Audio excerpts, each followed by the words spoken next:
El capitalismo está lleno de desiertos morales. Son áreas en las que los adjetivos abundan. Sostenible, responsable, consciente, ecológica, respetuosa. Estas son palabras que llenan las bocas de las empresas al hablar de sí mismas en estos territorios.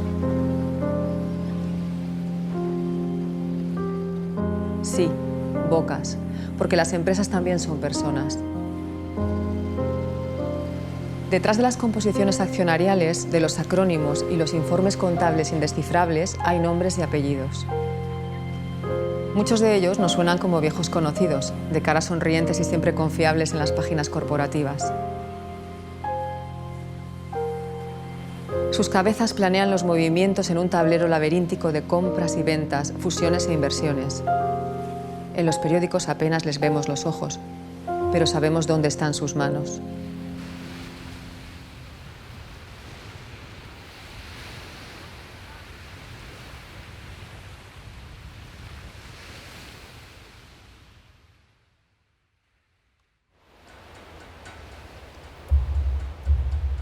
هوك في المناطق يعني بوجدور كمنطقة فيها البحر، يعني البحر مثلي تنقيس وممنوع عليا نهائيا من طرف السلطات المغربية اللي يعني منين نمرق من دار أهلي نعود قايسة البحر نرتد من دوره والله من الشارع والله شيء يعني ممنوعة من حياتي الطبيعية نمارسها في المناطق المحتلة. قست مراكش المغربية واللي كنت فمتي دايرة معهد للغة الفرنسية معدلين تضامن اللي يتعرضوا له شعبنا في الجزء المحتل من الصحراء الغربية في العيون وفي وجدور في الداخل وبعض منها واللي يدخلوا علينا بتدخل همجي إلين هم اللي يعني البوليس كله يبط من تجاههم. ذيك اللحظة عرفوني خبطني واحد على العين مباشرة وطحت على وجهي ذنبت ومنين ذا العدت هي اللي عيني جات في يدي.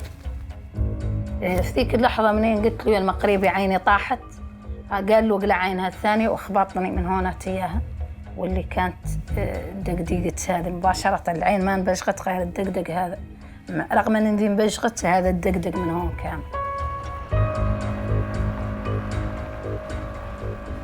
La libertad es intangible e invisible. La falta de libertad, sin embargo, es material. Es concreta, sólida como el hormigón que se erige en el horizonte. En los territorios ocupados del Sáhara Occidental, la última colonia de África, la falta de libertad se siente y se ve cada vez más lejos. انخرطت في المقاومة الصحراوية تقريبا من نهاية الثمانينات بداية التسعينات. أنا عمري 16 سنة. دور المرأة الصحراوية في قيادة المظاهرات اليوم في شوارع مدينة العيون وفي مدن الصحراوية هو ما هو دور غريب ولا هو حالة استثناء من اليوم. والله شيء بدأت به المرأة الصحراوية وتعرضت للاختفاء القسري وتعرضت للتعذيب وتعرضت للاغتصاب وتعرضت لياسر مثلها مثل الرجل.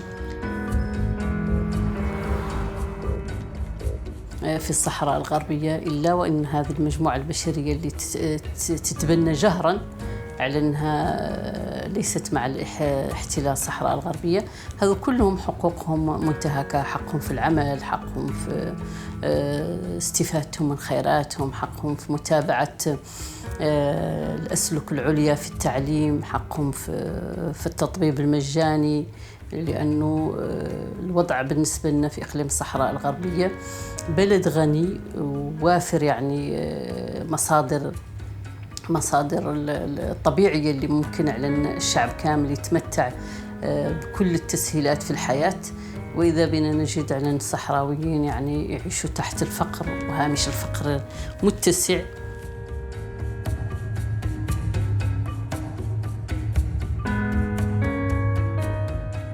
هذاك التهجير اللي أنا عندي 16 سنة بعيدة عن الأهل، بعيدة عن الأرض، بعيدة عن لأني مازلت طفلة ومرتبطة ياسر بأمي.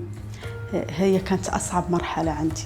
اليوم أنا نفس المعاناة نعانيها، هو مثلا تهجير أب العائلة لمدينة بوجدور وتهجير والسبب في تهجير ولدي الكبير.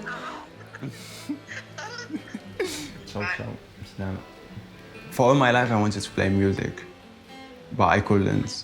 And when I came here, I got a job at the end. So the first paycheck that I received, first thing that I did is like I bought a guitar.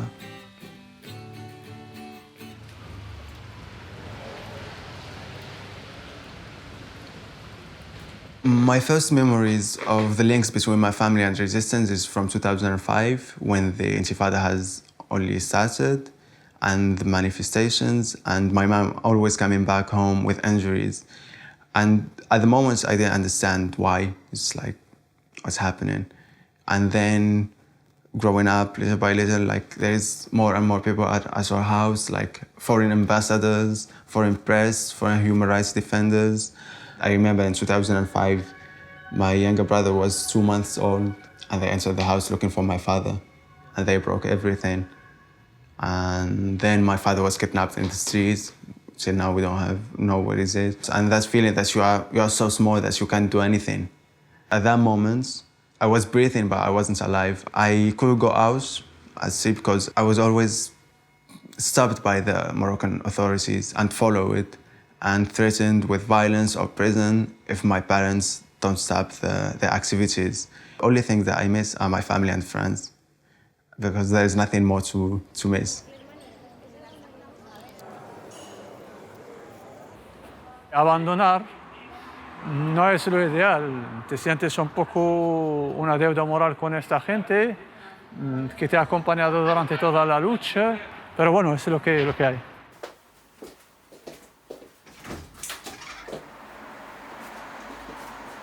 Yo, por ejemplo, estuve muy joven, con fuerza, con ganas de vivir, y nunca me imaginaba que va un día me quitan toda mi voluntad, me esclaven, me torturan. El día a día de un desaparecido, bueno, es un cambio brutal de la vida de un ser humano que nunca y nadie lo puede imaginar.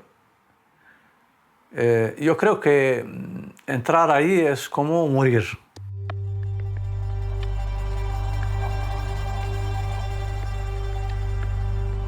La bandera que los saharauis no pueden empuñar libremente es la de la República Árabe Saharaui Democrática, un país fundado en el exilio. ¿Cómo empezó todo? España se apoderó del territorio en 1885, tras el reparto de África entre los países europeos durante la Conferencia de Berlín. En el año 1950, el Sáhara Occidental pasó de ser una simple colonia a convertirse en una provincia del Estado español, la número 53. Menos de 10 años después, la Organización de las Naciones Unidas declaró el derecho de todos los pueblos colonizados a la autodeterminación. El Sáhara Occidental entró en el listado de territorios no autogobernados del mundo e internamente los saharauis empezaron a organizarse contra la metrópoli. Uno de los líderes del recién creado movimiento nacionalista, Mohamed Basiri, desapareció a manos del Estado español en 1970. Es en este momento que la dictadura franquista da inicio a la explotación de los fosfatos, el recurso natural más importante del territorio, a través de la mina de Fosbucra.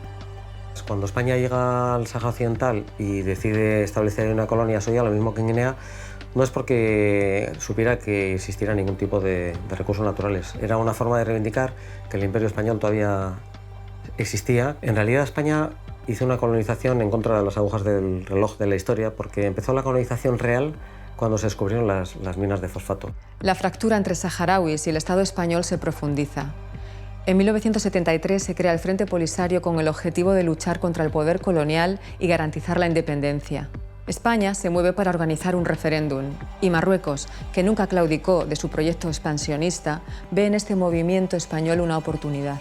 Antes de que los saharauis pudieran votar, Marruecos y Mauritania reivindican su soberanía sobre el territorio ante la Corte Internacional de Justicia de La Haya, que al fin dice lo obvio, que el Sáhara es de los saharauis y nadie más.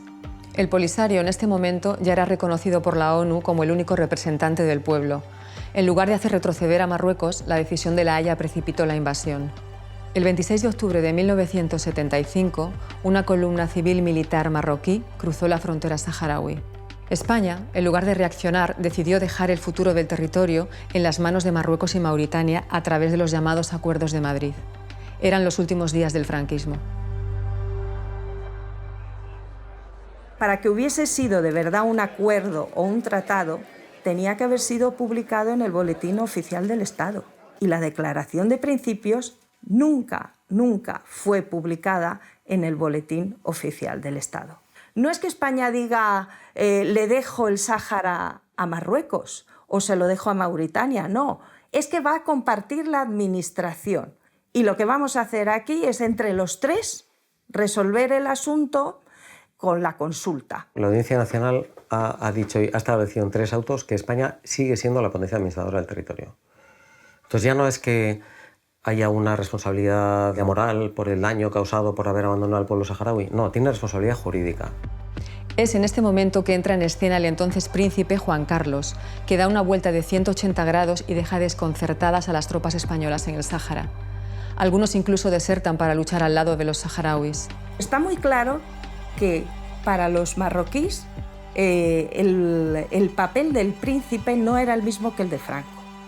Y de hecho, mientras el príncipe viaja a Layún, suelta un discurso ante el ejército en el que dice que España siempre defenderá al pueblo saharaui, sabiendo, como sabía ya, que las tropas marroquíes habían entrado y que el Frente Polisario había tenido que ponerse a luchar ante la pasividad del ejército español que tenía que haber defendido a los saharauis. Yo creo que no se puede entender la ocupación del Sáhara sin la transición española y sobre todo sin la subida al poder de Juan Carlos I como heredero de Franco, sin la restauración borbónica. Y eso hace que ambas coronas hayan ligado sus destinos desde entonces. Los saharauis fueron víctimas de una cadena de mentiras.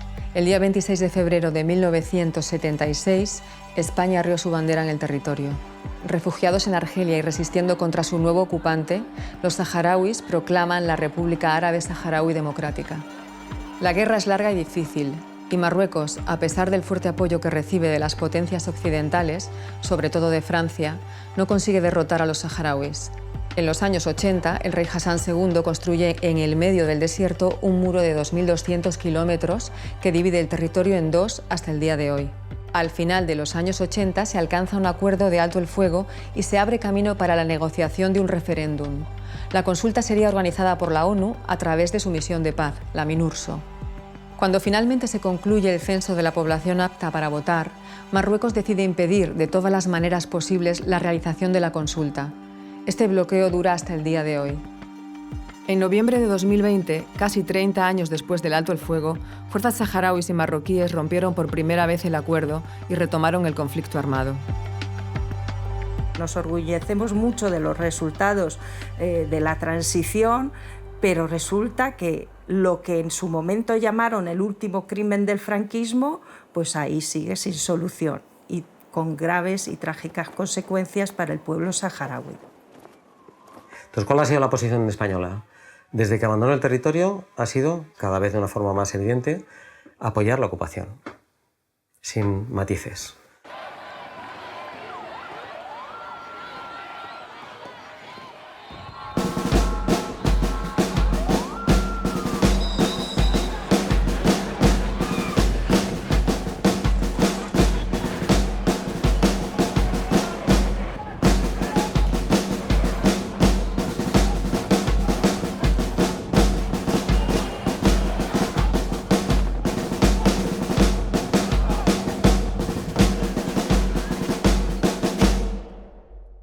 Para entender qué es necesario para la ocupación, yo creo que es fundamental entender que el Sáhara Occidental es una región muy rica en recursos naturales.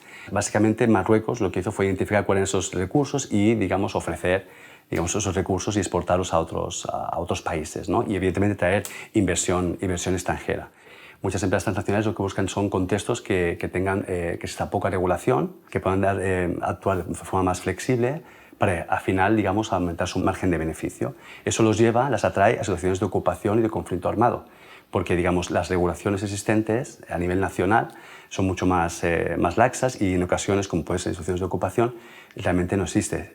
España es el principal inversor en Marruecos dentro de lo que son los actores europeos. 16, me parece, son alrededor de la mitad de las empresas tienen negocios en Marruecos, del IBEX 35. Hablamos de un territorio muy estratégico, no solamente para el IBEX 35, sino, y esto es muy importante, para las grandes familias en España, de ahí que pues siempre garanticen que quien entren en Moncloa tengan buena relación con Marruecos y mantengan el statu quo dentro de los territorios ocupados para mantener esa influencia que lo que hace es permanecer sin que sea muy visible. El papel de ciertas empresas que trapichean con Marruecos en relación al Sáhara Occidental es una forma de hacer que España simule que esa parte que ocupan forma parte de Marruecos, en contra de la legalidad internacional. Y España lo sabe y luego hace un doble juego. Marruecos es uno de los principales socios comerciales de España fuera de la Unión Europea. Las exportaciones al reino suponen el 45% de todo lo que las empresas españolas venden al continente africano. Para el rey Mohamed VI no podría haber mejor acuerdo. Además de las ganancias económicas, la presencia de marcas extranjeras ayuda a normalizar y refrendar la ocupación. En algunos casos, más que explotar, las empresas españolas viabilizan la colonización al proveer de lo esencial, la energía. Es el caso de la vasca Siemens Gamesa, que es parte central de un proyecto del reino que asciende a 2,8 mil millones de euros para la construcción de 5 grandes parques eólicos. 2 de ellos están en los territorios ocupados. Su contribución básicamente es la aportación de la tecnología, grandes turbinas para el mantenimiento de esa infraestructura. Las energías renovables ya se han utilizado anteriormente para alimentar también otros proyectos extractivistas. El viento que gira estas turbinas de Siemens, ya instaladas en Foum El Ouad, genera el 99% de la energía que abastece la mina de Fosbucra, hoy operada por la empresa palaciega de fosfatos OCP. Ahora estamos entrando en una nueva fase donde las energías renovables, vendidas como energías verdes, como proyectos que tienen un impacto social, económico y medioambiental positivo, son utilizadas para avanzar proyectos extractivistas que siguen teniendo un impacto en derechos humanos muy importantes. Desde la guerra y sobre todo a partir de los acuerdos de paz, Marruecos impulsa el asentamiento de población marroquí en territorios saharauis. Esta práctica, prohibida por las convenciones de Ginebra sobre derecho internacional humanitario, solo es posible en la medida en que se ofrece trabajo, recursos y energía para el mantenimiento y la reproducción de la vida, y todo esto depende del petróleo. Sin combustible, hoy no funciona ninguna sociedad. Marruecos no tiene ninguna capacidad de refino. Por tanto, tiene que importar el petróleo y lo importa de España. No es difícil comprobarlo. Barcos cargados con petróleo y derivados parten de manera regular desde puertos como Algeciras, Cartagena, Huelva o Tarragona para abastecer la ocupación. En España hay 2 grandes grupos petroleros que están contribuyendo directamente al sostenimiento de la ocupación. Son Cepsa y Repsol. Cepsa suministra derivados de hidrocarburos porque no solo son combustibles, también hay que hablar de aceites y de otros productos, ¿no?, derivados del petróleo. Desde finales de 2019, Cepsa abrió docenas de estaciones de servicio en asociación con la Derhem Holding, empresa del saharaui Hassan Derhem, un conocido exdiputado socialista en Marruecos que hizo fortunas con la ocupación. El Enriquilí es el barco que con más frecuencia une Algeciras o Huelva con Dakhla y El Aaiún, ¿no? Algeciras y Huelva cuando el suministrador es Cepsa, Escombreras cuando el suministrador es Repsol. En el caso de Tarragona, la peculiaridad que tiene es que en él está establecida una refinería de asfaltos y bitúmenes. La propietaria nominal de esa refinería es Acesa, pero si entramos en la composición del capital de Acesa descubrimos que un 50% es de Repsol y otro 50% es de Cepsa. Son sus únicos clientes además. Si Cepsa y Repsol cesaran en su actividad de suministro de combustible al Sáhara Occidental ocupado, la ocupación no se podría sostener.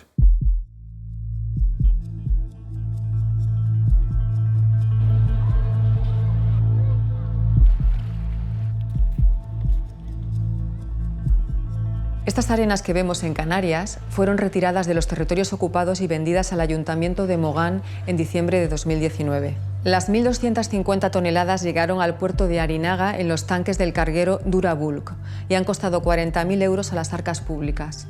Desde el Aaiún siguió un itinerario directo sin escalas hacia el puerto de Arinaga, donde descargaron la arena, y la empresa de transportes y excavaciones Benal fue la que cogió la arena en sus vehículos, la llevó directamente a la playa de Mogán, donde la depositaron. Llamamos y les preguntamos, ¿esta arena de dónde sale? ¿Cuál es su origen? Y dijeron, no podemos hablar de eso, habla con el ayuntamiento. Hablamos con el ayuntamiento, habla con el cabildo. Entonces era como ir saltando de un sitio a otro, hasta que el cabildo nos dijo, cumple con todos los requisitos medioambientales, y lo hemos hecho cumpliendo todos los protocolos.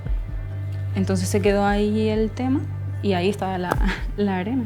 Sabemos en Canarias que cuando llegan barcos cargados de arena que luego sirven para regenerar playas canarias o para la actividad de la construcción, la arena esa viene del Sáhara Occidental y además en el propio control aduanero viene del Sáhara Occidental.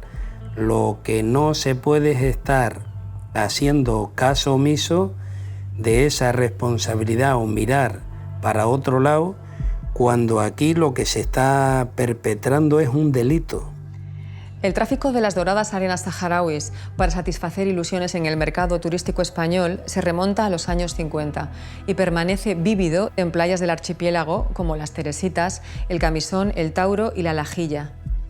La rehabilitación de esta última fue encargada a la empresa Proyecto Dover, que forma parte del grupo Yesos Canarias y es administrada por el empresario Enrique Delgado. Vimos que Yesos Canarias en Tenerife era una empresa que estaba recibiendo directamente la arena en un establecimiento que además se veía que estaba repleto, que no era solamente de una descarga, sino que llevaba mucho tiempo recibiendo arena. Enrique Delgado es un hombre que se mueve bien en los ambientes próximos a la administración. Ha conseguido la concesión del puerto de Arinaga para la instalación de una terminal de áridos. También cuenta con una naviera, la naviera Arabela, la propietaria de los barcos, los 5 barcos que hoy están habitualmente implicados en el tráfico de arena del Sáhara. El más conocido es el Durabulk, también está el Titania, el Altair, el Deimos y el Phobos. Otro nombre clave en el mapa del saqueo de áridos es el de Ceisa, empresa de propiedad compartida entre la gigante brasileña Votorantim y la corporación Massabeu, un holding familiar asturiano con participaciones en la banca que hizo emerger a uno de los hombres más ricos de España, Fernando Massabeu. La empresa principal relacionada con el uso de la arena en el uso del cemento es el grupo Ceiza. Esta empresa desarrolló su actividad industrial tanto en la isla de Lanzarote como en Fuerteventura como en Gran Canaria, en la fábrica que tiene en la localidad de Arguineguín, que cuenta con su propio puerto, a través del cual le llegan las materias primas que utiliza. La economía de Canarias se mueve a través de 2 principales sectores, que son el turismo y la construcción. Y casualmente ambos se nutren de arena saharaui. Es algo que a nadie le sorprende mientras tú puedas ir a la playa y tener ahí tu arena rubia. Hay empresas españolas que saquean al Sáhara para construir y otras que destruyen para permitir el saqueo. Es el caso de las compañías de material militar. Ellas permiten que los territorios ocupados sean hoy una de las zonas más militarizadas y cerradas del mundo. Una de ellas es Rodman, empresa familiar de Pontevedra fundada por Manuel Rodríguez Vázquez. Entre 2007 y 2010, Rodman vendió barcos militares a Marruecos haciéndolos pasar por barcos civiles, saltándose los controles que existen para este tipo de negocio. La transacción fue revelada por el periódico eldiario.es. Demostramos 2 cosas muy claras. Por un lado, que se estaban exportando material militar español que se usaba para fines de represión interna, que esto la normativa europea y también española lo prohíbe de manera tajante. Y por otro lado también demostramos que no solo es que se estaba vulnerando esta parte de la normativa, sino es que incluso se estaba escondiendo que eso era material militar precisamente para no ser objeto de todo este tipo de controles que, aunque sean muy laxos y que sirvan de poco, pues una empresa como Rodman debería haberse sometido. Durante muchos años y hasta 2019, el brazo derecho de Manolo Rodman fue la exministra de Medio Ambiente del gobierno de Zapatero, Elena Espinosa. La fusión entre lo público y privado es más una regla que una excepción en este campo. Y Urovesa es otro ejemplo notable. Creada por José Sierra Fernández en 1981, la empresa familiar con sede en Santiago de Compostela formó parte de un acuerdo entre España y Marruecos para la venta de vehículos blindados en 2006. Había ya bastantes informaciones de organizaciones no gubernamentales y de activistas saharauis que denunciaban que habían unos vehículos blindados, los Eurobamtak, en el Sáhara, pero nosotros lo que queríamos demostrar era que se habían usado para fines de represión interna. Y bueno, encontramos muchísimas imágenes que demostraban que esos vehículos estaban siendo desplegados en el Aaiún para reprimir las protestas del pueblo saharaui.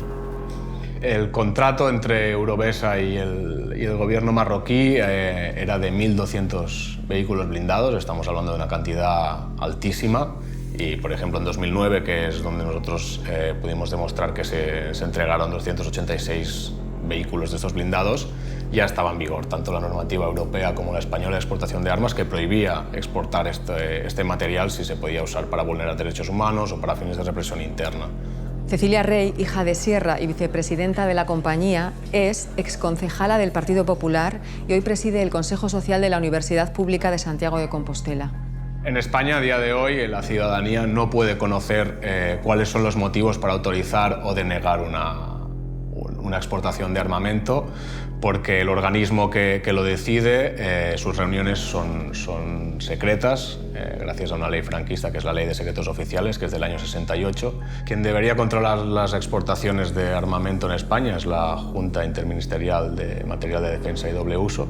Y a pesar de que se publiquen evidencias de que el armamento español se usa para vulnerar derechos humanos en el Sáhara, pero también en otros muchos países, no se están tomando medidas para acabarlo. El Consejo de Ministros, de 13 de marzo de 1987, clasificó como secretas las actas de la Hindu y como tales constituyen documentación clasificada conforme a la Ley 9/1968 de 5 de abril sobre secretos oficiales. Esta información es de una especial sensibilidad, puesto que afecta lógicamente a la seguridad nacional, no solo la de España, sino también de nuestros aliados y los países receptores de los equipos, y el riesgo de una posible divulgación indiscriminada de los datos, además de comprometer la seguridad, también puede comprometer la adjudicación de importantes contratos para empresas españolas en operaciones que todavía no se han adjudicado. Además de las conexiones público-corporativas, hay empresas españolas con composición accionaria fundamentalmente pública actuando de la mano del rey Mohamed VI en los territorios ocupados. Aquí ya no se trata de puertas giratorias, sino del Estado mismo, sin intermediarios. Indra es un ejemplo notorio.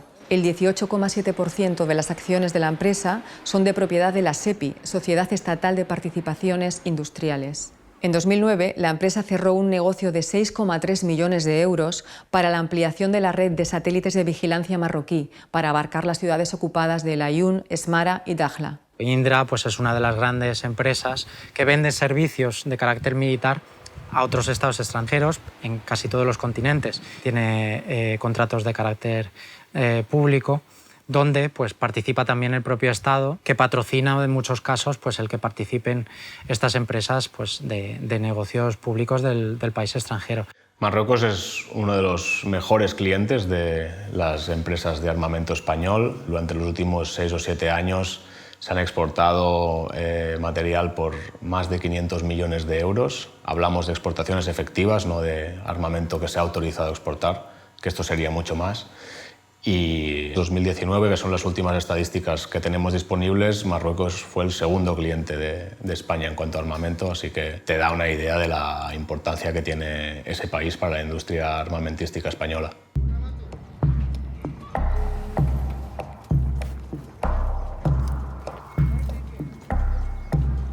Toda la tecnología militar que España pueda vender a Marruecos se queda corta al lado de la importancia política de otro sector clave para la ocupación del Sáhara Occidental: la pesca. Marruecos es el primer exportador de pescado a España. Son más de 100.000 toneladas al año y la mitad es de pulpo. Ahí, además de los barcos con banderas de otras nacionalidades, faenan alrededor de 90 pesqueros españoles, procedentes de los puertos de Cádiz, Canarias y Galicia. El 65% de la captura de sardina que se realiza se hace en el Sáhara Occidental, en las costas del Aaiún, mientras que la gran mayoría del pulpo que se pesca, el 95%, sería en el sur del Sáhara Occidental, en Dakhla. Esa captura representa, con datos que tenemos 2015-2016, representa 1.600 millones de euros anualmente. Haciendo los cálculos de porcentajes, eso supondría, digamos, para el Sáhara una pérdida de 1.100-1.200 millones de euros anuales. El gobierno de Marruecos y las empresas españolas utilizan técnicas diversas para ocultar la verdadera procedencia del pescado. Muchas, por ejemplo, suelen establecerse en la ciudad marroquí de Agadir. Otras compran el pescado proveniente de los puertos de Dakhla y El Aaiún, que llega en camiones frigoríficos a Agadir. En esos caladeros se realiza la captura a través de dos formas principales. Una sería a través de los buques de captura de pesca de arrastre, ¿no? Que serían los buques principalmente marroquíes, ¿no? Que tienen esas licencias, y después también la flota artesanal, con procedimientos más rudimentarios. Después de la captura se produce el desembarco, ¿no? Ese desembarco principalmente se realiza en la ciudad de Agadir, al norte del Sáhara Occidental. El puerto de desembarco ya determina el origen del producto. Es el proceso de marroquinización del producto, del pulpo. Fundada y presidida por el empresario canario José Lorenzo Noda Martín, Unión Martín es proveedora de productos marinos de Mercadona. En 2014 adquirió el 49% de una empresa marroquí con sede en Agadir llamada Palma Pesca. Los esfuerzos de Unión Martín ganaron impulso con la compra del grupo por el fondo de inversiones vasco Alantra, cuyo mayor accionista es Santiago Eguidazu Mayor. Las fábricas que tiene en la isleta, en Gran Canaria, en el Cebadal, se nutren de pescado que llega por vía aérea. Un pescado que viene desde El Aaiún. Y sin embargo, a pesar de que viene desde El Aaiún, las cajas ponen que el pescado, su origen es Agadir. Desde Agadir hay vuelos directos a Gran Canaria. ¿Por qué le dan esa vuelta al pescado? ¿Por qué lo llevan a El Aaiún? ¿Por qué nos están ocultando el origen del pescado? El derecho a la trazabilidad de los alimentos es un derecho reconocido de los consumidores. Otro gigante en el sector es Amasua Crusta Group, una empresa familiar de Huelva cuya historia se confunde con la propia institucionalización del sector pesquero en España. Su fundador, Amador Suárez Villa, fallecido por el COVID-19 en mayo de 2020, creó y presidió la Confederación Española de Pesca, la CEPESCA, hoy liderada por su hijo Elías Suárez Garmendia. Crusta Group opera en Marruecos a través de una sociedad creada bajo el sello de Asmaroc. Amador Suárez es una de las personas que más ha beneficiado, digamos, del sector de la pesca, pero es que además también fue el presidente de CEPESCA, que actuó como lobby para defender los derechos del sector pesquero español, digamos, ante la Unión Europea, pero también en el marco de las relaciones con Marruecos.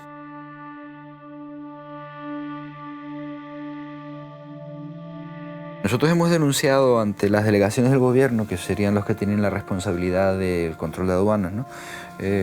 Los distintos tipos de fraude que pensamos que se podría estar produciendo en torno a la importación de bienes del Sáhara, ¿no? Solo hemos conseguido que nos responda la subdelegación del gobierno de Tenerife, diciéndonos que consultado el servicio de aduanas no han detectado ningún problema.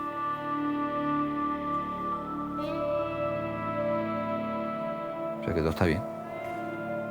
بالنسبة للشرائك التي تتواجد بصفة غير شرعية في إقليم الصحراء الغربية بحكم أنه إقليم ينتظر تصفية الاستعمار، أكيد بالنسبة لنا كمدافعين عن حقوق الإنسان وكمواطنين صحراويين نعتبر أنها تساهم في جرائم ضد الإنسانية بالنسبة للشعب الصحراوي، وأكبر جريمة هو حقه في الحياة على أرضه والاستفادة من خيراته. Las empresas están violando el derecho internacional exactamente igual que los estados. Que sea arena, que sea energía eólica o que sea tomates, es exactamente igual, desde el punto de vista jurídico. Todo el que participa en ello tiene que saber que está incurriendo en ilegalidad internacional.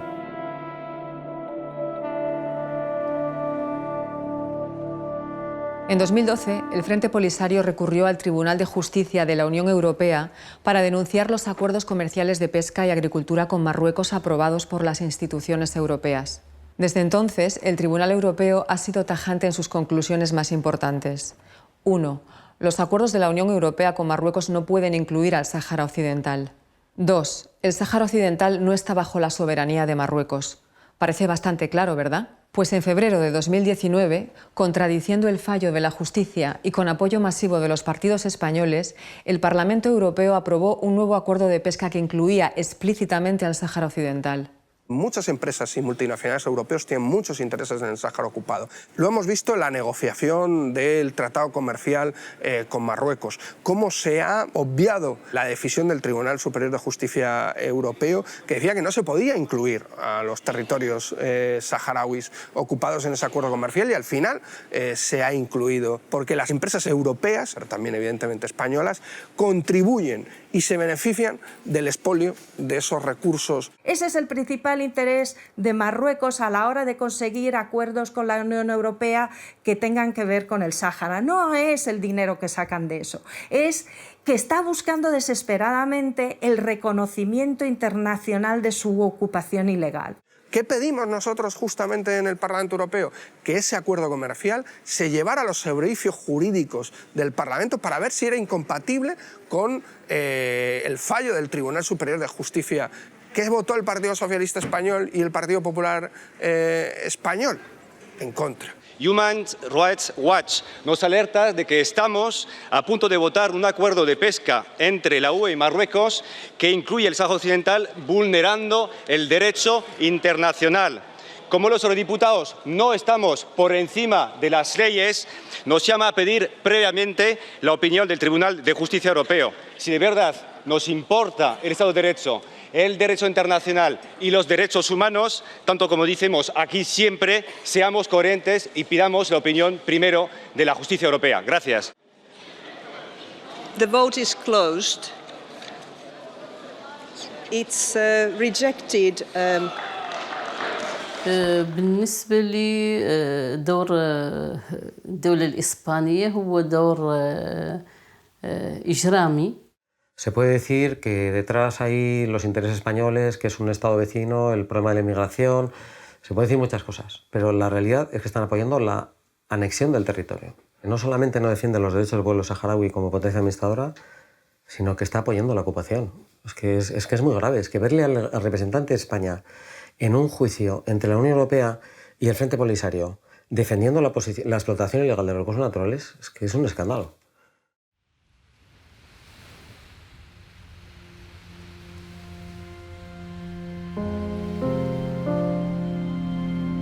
Los que escribieron las líneas injustas de la historia saharaui son los que siguen arrebatando el derecho de su pueblo a soñar el futuro. Al final, ¿qué significa ser independiente en un país extenuado? Nos duele porque hay una diferencia, que te corta una cosa porque él necesita o porque te roba. Pero te roba y te roba para matarte, es un doble dolor, ¿no? Sí. Hay un camino que nunca entendí que parte desde el sufragio hasta los gobiernos, ¿no? La gente que sufragia apoya la causa saharaui, pero no vale con una ayuda de cooperación internacional, sino poner las cartas sobre la mesa en la solución del problema. Y eso parte de decir simplemente que estamos siendo invadidos. For the Spanish government and the Spanish companies, I don't really have anything to say because they're not stupid. They know about the situation. They know about everything that's happening, but they don't care. The most important thing for them is profit, and how they get it, it's not important. So there's nothing that I can say or do that would change their mind because they already know.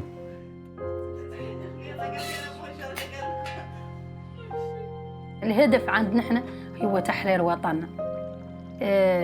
خيرات وطننا ولخيرات الفوسفات ولذا هي تحرير الوطن، هي يعيشوا اللاجئات على أرضهم ونعيشوا بكرامتنا. هي عندي أنا كل شيء وعند أي صحراوي. No puedo ir a ningún otro lugar porque mis padres dieron un juramento al que yo también me someto, que es el de estar con los nuestros hasta morir, sea en los campamentos o sea en los territorios ocupados, pero me gustaría que mis hijas se bañasen en ese océano Atlántico, libres y con aspiración a tener un futuro que no sea el de ciudadana refugiada. Ese es mi temor, morir sin ver a mis hijas bañarse en ese mar, ¿no?